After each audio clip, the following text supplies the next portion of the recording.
দেশের বিমানবন্দরগুলোর নিরাপত্তা নিয়ে শঙ্কা জানিয়েছে নভোএয়ার। এ বিষয়ে দ্রুত ব্যবস্থা নেওয়ার তাগিদ দিয়েছে প্রতিষ্ঠানটি।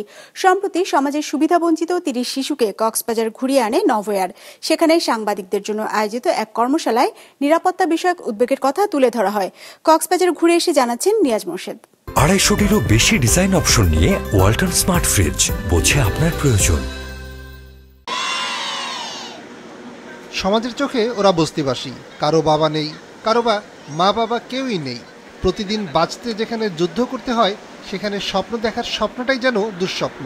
কিন্তু তারপরও মাঝে মধ্যে ব্যতিক্রম ঘটনাও ঘটে। তেমনি ঘটনা ঘটেছে দেশের অন্যতম বেসরকারি এয়ারলাইন্স নভোএয়ারের ১২তম প্রতিষ্ঠাবার্ষিকী উদযাপনে। এখনকার দিনে এয়ারলাইন্স ব্যবসা সেবামূলক খাত হিসেবে পরিচিতি পেতে শুরু করেছে। কর্পোরেট রেসপন্সিবিলিটির অংশ হিসেবে নভোএয়ার এগিয়ে এসেছে সমাজের পিছিয়ে পড়া জনগোষ্ঠীর পাশে দাঁড়াতে। তারা যেন দেখে শিখতে পারে।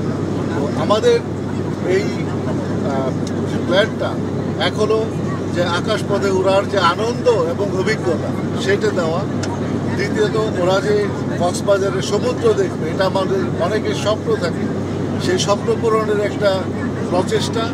দ্বিতীয়ত যে আরও অন্যান্য যে স্থাপনাগুলো দেখবে, এর মাধ্যমে তারা জ্ঞান আহরণ করবে এবং সেটা কিন্তু শুধু ওর নিজের মধ্যে থাকবে না, ও কিন্তু ওর সহপাঠী পরিবার সবার মধ্যে এটা সরিয়ে দেবে। জাগো ফাউন্ডেশন পরিচালিত স্কুলের বিভিন্ন বয়সের ৩০ জন শিশুকে ঢাকা থেকে উড়োজাহাজে করে ঘুরিয়ে আনা হয়েছে কক্সবাজার।